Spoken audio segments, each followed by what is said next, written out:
अब रहती है बात कि जब जीवन जीने का नया तरीका मिल गया है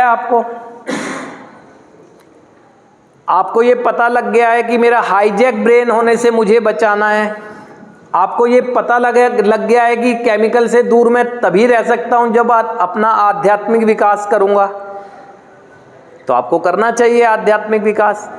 आध्यात्मिक विकास है क्या, या आध्यात्मिकता है क्या? जब किस व्यक्ति की जो जिम्मेदारी जिस समय दी जा रही है उसका जिम्मेदारी से, ईमानदारी से वो निर्वहन करने की कोशिश कर रहा है, वो आध्यात्मिक कार्य है। आज आपकी सुधार जिम्मेदारी है। परिवार ने यहाँ पर आपको भेजा है उद्देश्य देकर, और वो उद्देश्य है कि सुधार ले करके आओ।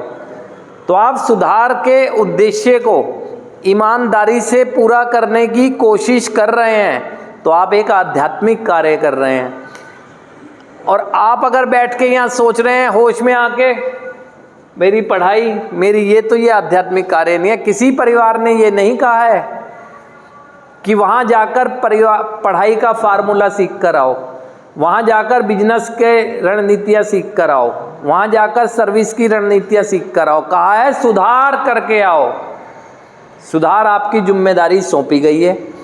अगर यहाँ बैठा कोई भी व्यक्ति या सब व्यक्ति अपने सुधार की दृष्टि से, ईमानदारी से अभ्यास कर रहे हैं, तो वो आध्यात्मिक कार्य कर रहे हैं। क्योंकि जब वो अपना सुधार जिम्मेदारी है उसे निभा लेंगे, तो जो भी जिम्मेदारी उन्हें आने वाले समय में मिलेगी उसे निभा पाएंगे।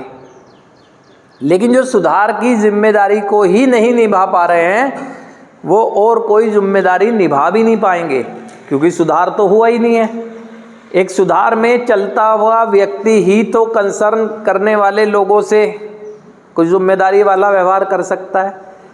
जब हम खुद ही सुधार में नहीं चलेंगे तो कैसे कर लेंगे? तो ये समझने की बात है। ये जीवन जीने का नया तरीका मिला है। इस नए तरीके में आपको अनुशासन मिलता है। इस नए तरीके में आपको शारीरिक स्वस्थता के लिए एक्सरसाइज करना सिखाया जाता है, बताया जाता है कि शारीरिक स्वस्थता का ध्यान कैसे रखूं। आपको भोजन की वैल्यू बताई जा रही है शारीरिक स्वस्थता के लिए।